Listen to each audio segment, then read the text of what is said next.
Thank you for joining Chainwork TV. It's Dr. Marvin Sublett here. I'm happy to introduce Nat Boiangin. He is a mental performance coach with a company called MindTap here in the Miami area.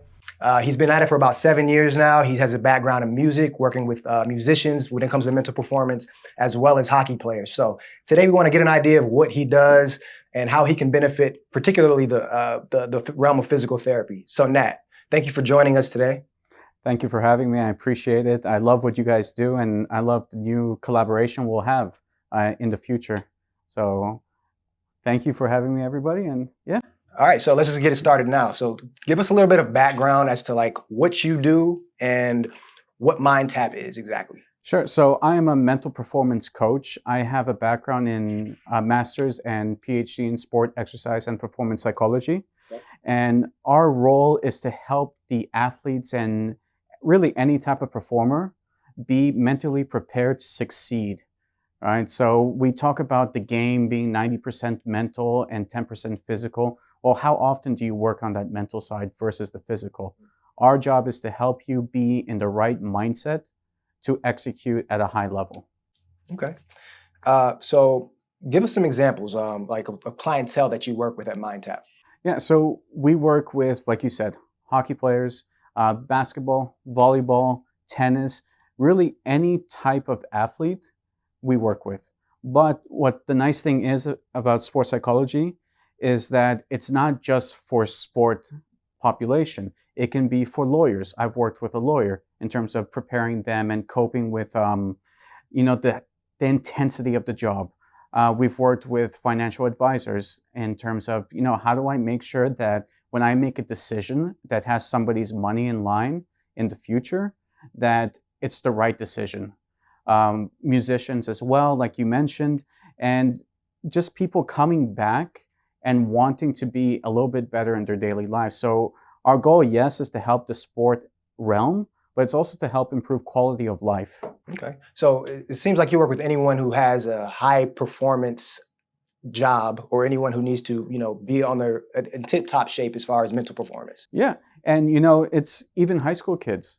Right? And how do I get ready to take a final exam? How do I get ready to take the SATs, the LSAT if you're going for a lawyer, the GMAT?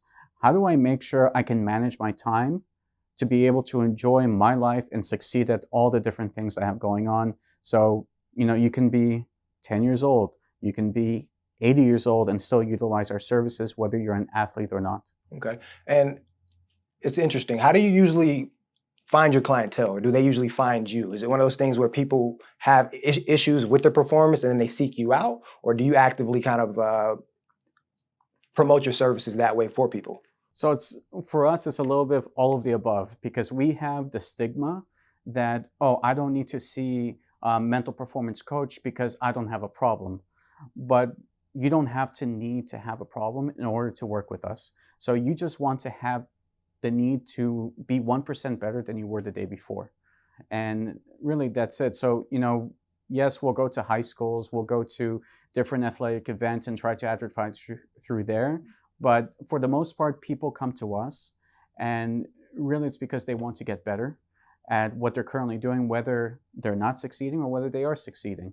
So we have quite a few clients that, don't have problems in the performance, but just want to be better. You want to maximize their potential, basically. Exactly. We want to get them to the optimal zone of performance so that when it's time for game day, they're ready to play. What are some of like the important mental attributes that you think are necessary, or kind of like the things that you focus on the most when it comes to improving mental performance?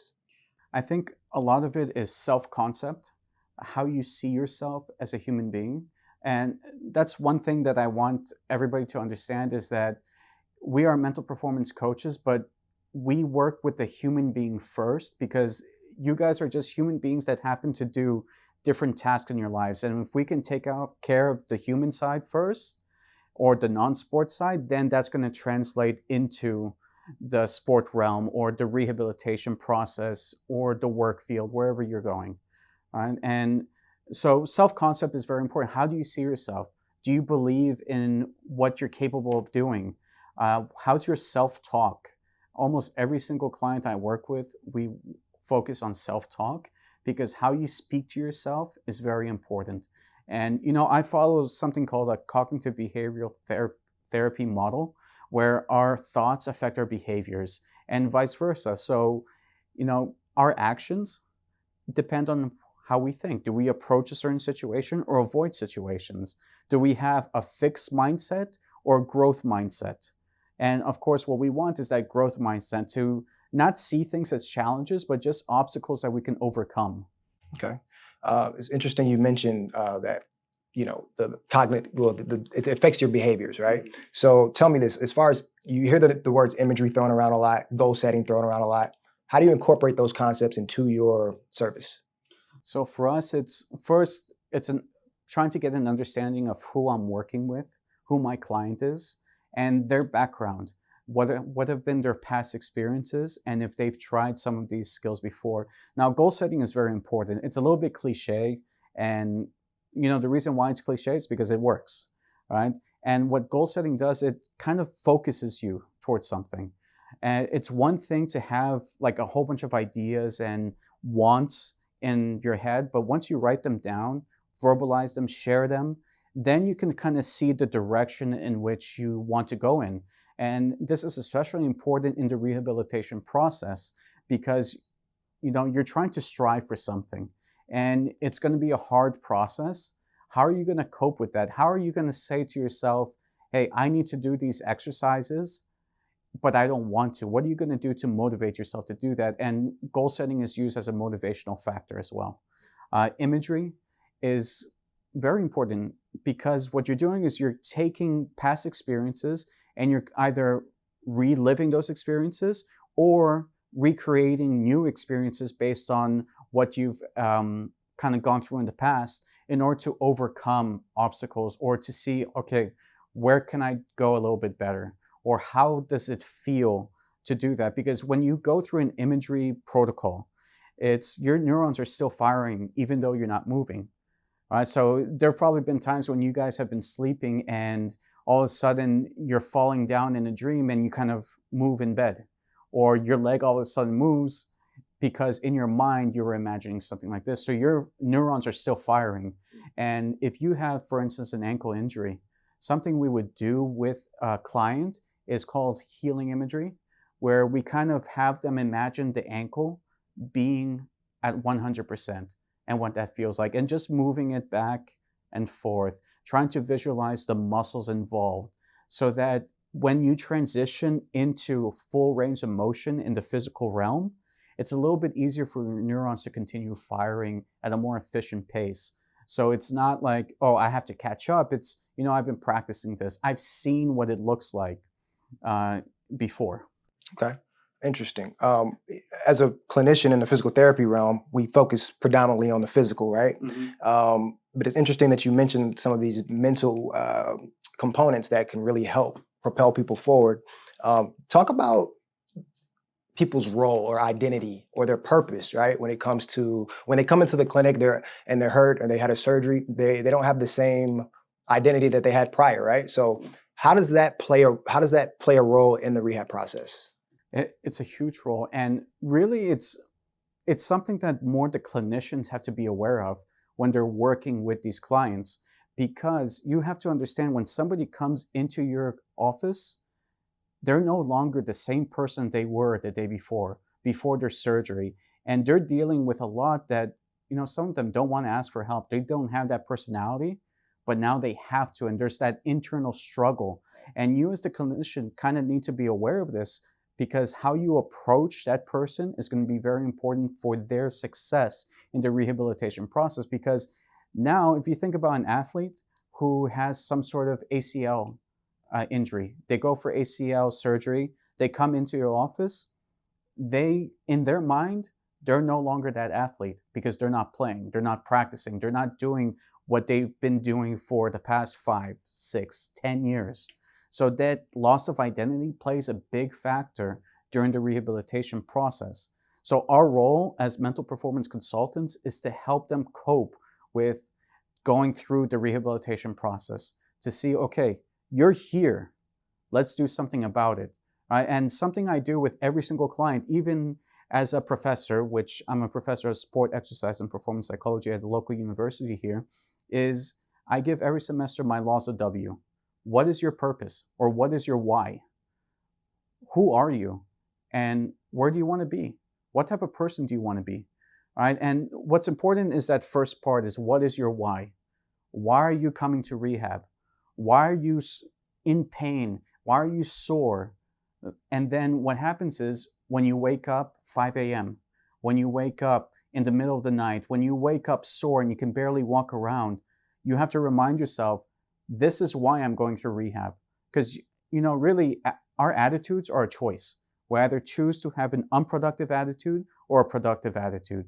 And it's the same with the rehab process. You have a choice to go through this process as efficiently as you can, or to just sit around and hope that you get better, by just doing the exercises when you only go into the clinic. And it's interesting you say that. I mean, I've worked with athletes from, surgery all the way back to return to sport. And I think it's safe to say a lot of times that, they might have the range of motion, they have the range of motion back, they've gotten their strength back, they can do all the cutting and the agility stuff. But the biggest deficit a lot of times is the mental, and getting them back to where they were, back to the mental space they were prior, right? So I think that might even be the majority of the rehab process outside of the physical stuff. Exactly. And we see it all the time, is you can be 100% healed, but when you're presented with the same situation in a game, you'll either see athletes kind of cower back or just freeze. And what happens is, you're now increasing the probability of re-injury. And you have to understand, as that person, am I at 100% physically and mentally, or just physically? Is this going to hurt my team, or kind of be a detriment to my team, or even to myself? Because if you're somebody, it doesn't matter how old you are. Your goal is to be able to live for as much as possible in your own way, with your own choices. So what are you doing now to kind of make sure that happens? And one phrase that I use over and over again are the decisions you make and the actions you take in line with what you want to achieve, right? You either want something or you don't. You can't kind of want it, because if you kind of want it, you're going to get those kind of results. Right? Well said. Well said. Do you feel like what's most rewarding for you? Working with the athletes, getting them back to the mental space they were in prior to injury, or just improving their mental performance, or working with the average Joe Schmo off the street that has a regular job, maybe a lawyer like you mentioned before? To be honest, you're asking the wrong person, because I enjoy all of that, right? My passion is to get them to the point. We have a terrible business model, right? We want to get our athletes to the point, or our non-athletes, to the point where they no longer need us, when they can become aware of these own attributions, or, okay, this is a hurdle, but you know what? I have the coping mechanisms. I have the ability to overcome it. I have the ability to succeed. So, I can, if I see a 10-year-old do this, if I see an 80-year-old, whether they're an athlete or not, I still get excited. So that's really where I get my motivation to continue going, and to continue getting a diverse amount of clients. And it doesn't matter if you're able-bodied or not. I still like to see the mental side there. Yeah, so well said. Here at Chainwork, we're always looking for ways to improve the client experience, right? We want to separate ourselves from other rehab clinics and just performance facilities in general. What are a few take homes you can give us and other clinicians that may be watching this video that they can implement, and consistently implement to see results in the future? Yeah, so really the first and foremost is building that rapport, that working alliance with your clients. And, it's very important to understand that you're working with more than somebody who is injured. You're working more than that injury. You're working with a human being. So get to know who that is, because it's very important. If it's a personable space that they're coming into, a good environment, then they're more likely to adhere to the rehabilitation protocols. They're more likely to do the exercises, not just correctly in the clinic, but also at home. Because I think a lot of instances is that I hear clients, they come in and they're like, yeah, I'm going through the rehab process, but my trainer doesn't understand what I'm going through. I mean, I'm having all these issues at home that, I just feel like I don't have time. Well, you know what? As clinicians, as practitioners, we have a role to play in that area. Right? And I think I commend Chainworks and your staff on becoming aware of the mental side, and knowing that it's very important, because sometimes we're so stuck in our lane that we forget that we're working in a multi-dimensional world. Absolutely. Where one aspect affects the other. And we have to make sure we have this collaboration, which is, I think, one of the motivations why we're here right now filming this. 100%. Right? 100%. So, I mean, I went a little bit on a rant, but really that rapport is very important. The environment you set within your clinic is going to be very important for, the success or the probability of success of your client. So make sure that your staff understands, who are we treating or what are we treating, right? Because a lot of times we classify people as what's based on their injury rather than who, right? And that's going to be the very first step. And what I hope is you'll see many more videos in the future about specific topics that we can use to help you as a practitioner be there for your client. And really, the clients, if they're happy, they're more likely to adhere to the process. And I guess you guys have the same business model as us, that, you know what, we want to get them to a point where they no longer have to see us, right? Absolutely. Awesome stuff. Now, I definitely appreciate you coming and dropping knowledge on us, dropping knowledge on the audience. We hope you guys learned a lot. Thank you once again. If you guys want to see any techniques or strategies that Nat uses and his partner at MindTap as well. Who's your partner? April Sikkim. She and I kind of co-founded MindTap. And, you can find us on Instagram at MindTap_. You can see some links in the description. We're also going to upload some videos in the near future, so you can also see, okay, what type of environment are we creating for the rehabilitation process. We have different technologies that can enhance the process of your rehab protocol, and also make it a little bit more enjoyable for you. So you're not coming in to do work. You're coming in to work out, to have some fun, but also work on your rehabilitation at the same time. Thanks, Nat. We definitely appreciate it. Of course. So we hope you guys learned something. As clinicians and PTs out there, consider implementing some mental performance techniques to help propel your clients forward and make the rehab experience a little more enjoyable, because a lot of times it can be tedious. And I think some of the techniques and strategies that Nat uses and his team at MindTap that they use can help make that happen. So once again, thank you for joining us. You can find us in North Miami inside the DAP facility. And thanks for joining us once again.